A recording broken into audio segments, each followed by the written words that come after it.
خدا کی باتیں خدا ہی جانے۔ خدا نے انسان کو تخلیق کر کے اسے بڑے ہی کڑے امتحان میں ڈال دیا ہے۔ دنیا کی تمام لذتیں اور رنگینیاں شیطان کے حوالے کر کے انسان سے کہا اس سے بچو ورنہ جہنم کی آگ میں ڈال دیے جاؤ گے۔ انسان مٹی کا پتلا تھا، کچھ سمجھا کچھ نہ سمجھ سکا۔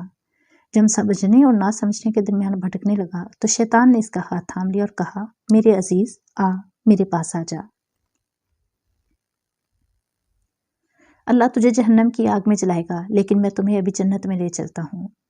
اس طرح شیطان نے انسان کو اپنے راستے پر ڈال لیا اور انسان ابھی تک کسی راستے پر چلا جا رہا ہے۔ خدا نے انسان کو شیطان کے راستے سے ہٹانے کے لیے اپنے پیغمبر بھیجے، کتابیں اتارے، لیکن انسان اتنا بدبخت نکلا کہ وہ پھر بھی شیطان کے راستے پر چلتا گیا، جو اس کا خیال ہے کہ جنت کا رستہ ہے۔ اس کے باوجود پھر بھی انسان کی بے بسی کا عالم یہ ہے کہ اس نے پیروں، فقیروں، درویشوں، پنڈتوں اور سادھوؤں کا سہارا لیا۔ جنات سے خوف زدہ رہنے لگا۔ اگر اس پر کوئی مصیبت آ پڑی تو اس نے یہ ماننے کی بجائے کہ یہ اس کے اپنے گناہوں کا نتیجہ ہو سکتا ہے، اس کے برعکس یہ کہا کہ جنات کی کاررسانی ہو سکتی ہے۔ تو آئیے سٹوری شروع کرتے ہیں۔ ایسے ہی ایک سٹوری لے کر حاضر ہوں۔ رجو کے گھر میں جب پہلا پتھر گرا تو کسی نے کہا یہ پتھر جنات نے پھینکا ہے، اور جنات نے اس گھر میں اپنی موجودگی کا احساس بھی دلا دیا تھا۔ اور اس طرح کہ رجو کا ستیلا بیٹا جس کی عمر 11-12 سال تھی، وہ صحن میں کھیلتے کھیلتے اچانک گر پڑا اور اس کے ہاتھ پاؤں مڑنے لگے۔ اس کا سارا جسم بڑی زور سے کانپ رہا تھا۔ اس وقت رجو گھر میں اکیلی تھی۔ وہ سمجھی کہ پتھر بچے کو لگا ہے اور بچے کو کہیں چوٹ لگ گئی ہے، جس کی وجہ سے بچہ گر پڑا ہے۔ پتھر پتہ نہیں کس نے باہر سے پھینکا تھا، پھر پتہ چلا کہ پتھر بچے کو نہیں لگا تھا۔ رجو بچے کو اٹھانے لگی تو ایک دھماکے نے اسے چونکا دیا۔ یہ ایک اور پتھر تھا جو باہر سے آیا تھا، اور یہ پتھر صحن میں رکھے پانی کے ایک گھڑے کو لگا تھا۔ پتھر لگنے سے گھڑا ایک دم سے ٹوٹ گیا۔ اب رجو ڈر گئی۔ اگر رات کا وقت اور وہ یوں ہی اکیلی گھر میں ہوتی تو وہ خوف سے ہی مر جاتی۔ یہ دن کا وقت تھا، ابھی صبح کے 10 بجے تھے۔ بچے کی حالت ابھی ویسی ہی تھی۔ رجو نے اپنے آپ کو تسلی دی کہ کوئی شرارتی بچہ پتھر پھینک رہا ہوگا۔ رجو بچے کو دوبارہ اٹھانے لگی تو اسے اپنے پیچھے ایسی بو محسوس ہوئی جیسے کوئی کپڑا چل رہا ہو۔ اس نے گھوم کر دیکھا، تھوڑی دیر پہلے اس نے صحن میں کپڑے لٹکانے والی تار پر اپنا دوپٹہ دھو کر پھیلایا تھا۔ وہ دوپٹہ جل رہا تھا۔ اس کو دیکھتے ہی دوپٹہ جل کر راکھ ہو گیا۔ رجو کی چیخ نکل گئی اور وہ بچے کو وہیں چھوڑ کر باہر کو دوڑی، اور اس نے پڑوسیوں کے گھر جا کر واویلا کرنا شروع کر دیا۔ رجو کے منہ سے پوری بات بھی نہیں نکل رہی تھی۔ پڑوسی سمجھ گئے کہ رجو خوف زدہ ہے۔ پڑوس کے گھر میں 2 آدمی اور 3 عورتیں تھیں۔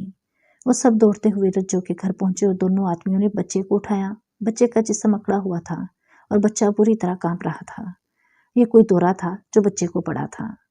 انہوں نے فوراً بچے کو برآمدے میں رکھی ایک چارپائی پر ڈالا۔ اچانک ہی باہر سے سنسناتا ہوا ایک پتھر اور آیا جو بچے کی چارپائی کے نیچے گرا۔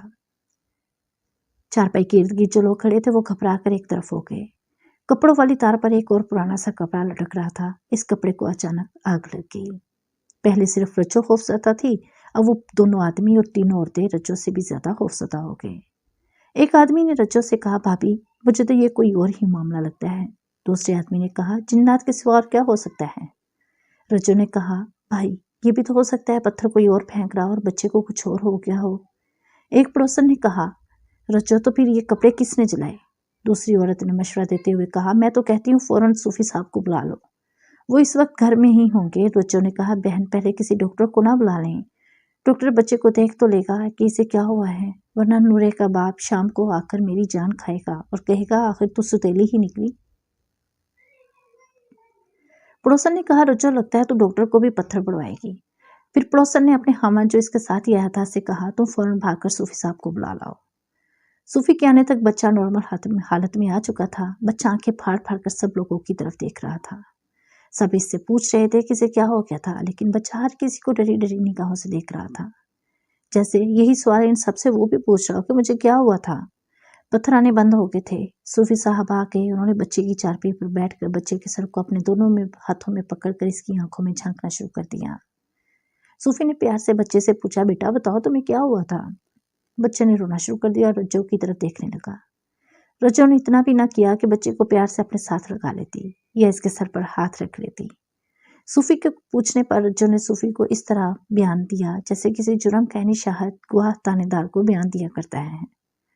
بچہ صرف اتنا ہی بتا سکا کہ وہ صحن میں اکیلا ہی کھیل رہا تھا، اسے کچھ پتہ نہیں چلا کہ کیا ہوا تھا۔ ہوش میں آیا تو اس نے ان سب کو اپنے ارد گرد کھڑے دیکھا۔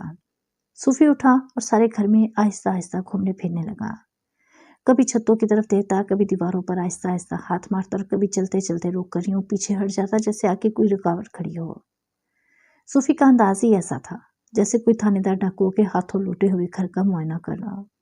صوفی نے مکان کے معائنے کے بعد کہا، معاملہ کچھ زیادہ ہی گڑبڑ لگتا ہے، کوئی آدمی میرے ساتھ آئے، میں ایک دھونی دوں گا جو اس گھر میں جلائی ہے اور بچے کے لیے بھی تعویذ دوں گا۔ صوفی چلا گیا، ایک پڑوسی بھی اس کے ساتھ گیا، لیکن گھر میں جو خوف و ہراس چھا گیا تھا وہ گھر میں ہی رہا۔